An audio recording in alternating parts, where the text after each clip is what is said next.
Voguez vers de nouveaux horizons dans l'émission d'Île en Île sur Radio ACB.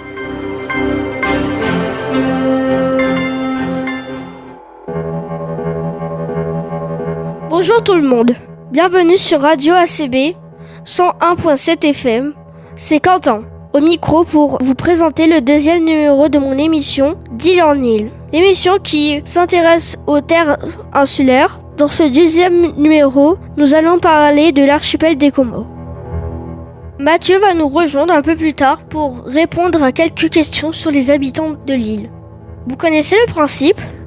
On monte dans notre fusée solaire et direction les Comores. Prêt pour le départ.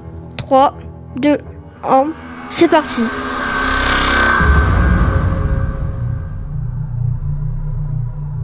Nous voilà arrivés aux coordonnées -11.69 latitude et 43-24 longitude, juste à côté de la Grande Comore. Dans cette émission, on va explorer différents aspects des Comores, un groupe d'îles au cœur de l'océan Indien. On parlera de géographie, d'histoire, des plantes et des animaux qu'on y trouve, mais aussi des légendes et des traditions locales. Prêts ? Allons d'abord découvrir l'origine du mot Comore. Savez-vous pourquoi les Comores s'appellent ainsi ? Le mot Comore viendrait de Kamar, un mot arabe qui signifie lune. C'est pour ça qu'on surnomme ces îles les îles de la lune. Les Comores sont un archipel volcanique qui s'est formé il y a environ 9 millions d'années. Un archipel, c'est un groupe d'îles qui sont proches les unes des autres. Souvent, elles se sont formées de la même façon, par exemple à cause de volcans. Les humains ne sont arrivés que bien plus tard, au 7e siècle. Avant cela, il n'y avait que des animaux comme les roussettes, une espèce de chauve-souris. L'archipel est constitué de 4 îles principales. Grande Comore, Anjouan, Moélie, Mayotte, qui est un département français.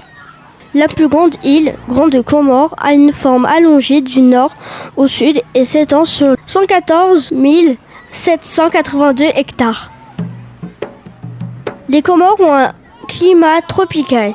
Il y a une saison de pluie de mi-novembre à mi-avril et une saison sèche de juin à octobre. À quoi ressemblent les Comores ? Les Comores ont des paysages très variés. Grande Comore, une île volcanique avec le grand volcan Karthala encore actif. On y trouve des montagnes, des forêts tropicales, des plages de sable blanc et de superbes lagons pour la plongée. Anjouan, connu pour ses montagnes et ses vallées, on y cultive du girofle et du lilang-lilang. Moélie, la plus petite île, calme et protégée avec un parc marin pour les tortues marines. Les Comores abritent des plantes et des animaux qu'on ne trouve nulle part ailleurs. Mais l'environnement est menacé par la déforestation et d'autres problèmes écologiques. La déforestation, Quentin, c'est la destruction des forêts par l'homme en coupant beaucoup d'arbres. Cela se fait souvent pour utiliser le bois, pour cultiver des plantes ou encore pour construire des maisons ou des routes. Quand trop d'arbres sont supprimés, cela cause de gros problèmes comme la disparition des animaux, l'appauvrissement des sols et même des changements dans le climat. Dans l'archipel des Comores, composé de Grande Comore, Anjouan, Moélie et Mayotte, la déforestation est un problème majeur. Plusieurs raisons expliquent cette destruction des forêts.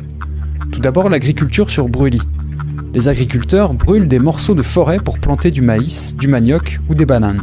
Les arbres sont coupés pour fabriquer du charbon utilisé pour cuisiner ou tout simplement pour se chauffer. L'urbanisation, c'est-à-dire l'agrandissement des villages et la construction de routes, nécessite de détruire des zones forestières. Alors quelles sont les conséquences de cette déforestation ? Les forêts sont le refuge de nombreuses espèces qui risquent de disparaître. Les sols sont appauvris, les terres deviennent moins fertiles, ce qui complique l'agriculture. La déforestation détruit les réserves d'eau en provoquant des sécheresses. Parfois, on constate même des glissements de terrain. Sans les racines des arbres pour retenir la terre, celle-ci glisse plus facilement, notamment en cas d'intempéries, de fortes pluies ou lors du récent passage du cyclone.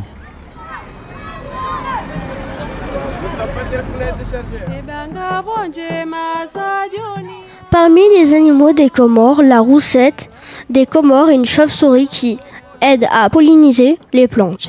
Il y a aussi 22 espèces d'oiseaux uniques comme le petit duc du Karthala qu'on trouve en Grande Comore, le petit duc d'Anjouan qui vit uniquement à Anjouan. Ces animaux sont importants car ils aident à réguler les populations d'insectes et à disperser les graines. Les plantes des Comores. Les Comores sont aussi riches en plantes rares, mais certaines sont menacées par la déforestation. Beaucoup d'arbres sont coupés pour le bois ou pour cultiver l'ilang-ilang. Avec la sécheresse, beaucoup de rivières se sont asséchées. Depuis les années 90, des projets ont été mis en place pour protéger l'environnement. Les Comores sont magnifiques, mais leur environnement est fragile. Pour protéger cette nature unique, des efforts sont faits pour la préserver tout en répondant aux besoins de la population. Maintenant, je vous propose d'écouter une chanson de Zenaïba Ahmed, une chanteuse comorienne très connue. Le morceau s'intitule Yoa Mo Ina.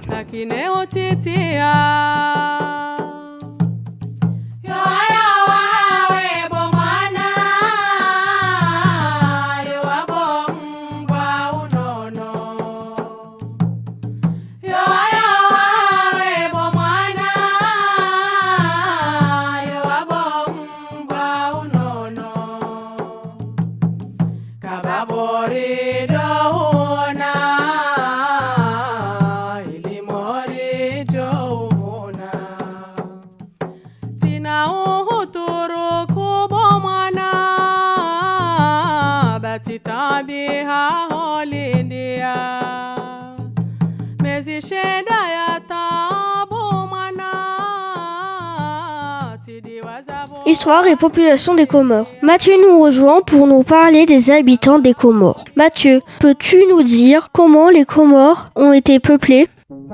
Les premiers habitants sont venus de la côte est de l'Afrique, des îles voisines et du Moyen-Orient. Au XIIIe siècle, l'islam s'est répandu dans les îles. Plus tard, au XIXe siècle, Mayotte a choisi de rejoindre la France alors que les autres îles sont devenues indépendantes en 1975, Quentin. Je te redonne la parole pour nous parler de l'économie des Comores. Aux Comores, la majorité des gens vivent à la campagne et travaillent dans l'agriculture et la pêche. Ils cultivent des bananes, du manioc et des épices comme la girofle. La santé aux Comores. La santé s'améliore, mais certains défis restent, comme le paludisme. Le paludisme est une maladie grave transmise par des piqûres de moustiques infectés. Elle provoque de la fièvre, des maux de tête, des frissons, et peut être très dangereuse si elle n'est pas soignée rapidement. Aux Comores, la chaleur et l'humidité favorisent la prolifération des moustiques qui transmettent le paludisme. Heureusement, les campagnes de prévention, l'utilisation de moustiquaires et les traitements médicaux ont permis de réduire les cas de la maladie. L'éducation aux Comores. L'école est gratuite et obligatoire, mais les écoles en ville sont souvent mieux équipées que celles des campagnes. Les enfants parlent le français, le comorien et parfois l'arabe. La culture comorienne mélange des traditions africaines, arabes et malgaches. La musique, la danse et les fêtes sont très importants et la plupart des habitants sont musulmans. Les langues principales sont le comorien, chikomori, l'arabe et le français. Les Comores sont pleines de légendes qui expliquent souvent l'origine des îles ou des phénomènes naturels. L'archipel des Comores est aussi connu pour ses légendes fascinantes, Quentin, particulièrement à Mayotte. Parmi les plus célèbres, il y a celle de Mzegora, un esprit protecteur qui habiterait les forêts de l'île. On raconte qu'il prendrait parfois l'apparence d'un humain ou d'un animal pour défendre la nature contre ceux qui veulent la détruire. Les habitants parlent aussi de djinns, des esprits invisibles qui vivraient dans des lieux sacrés ou isolés. On dit qu'il faut respecter ces endroits pour ne pas provoquer leur colère. Ces légendes montrent que, pour les Comoriens, la nature est précieuse et mérite d'être protégée. Mais si la déforestation continue, ces histoires risquent de disparaître en même temps que les forêts qui leur servent de refuge.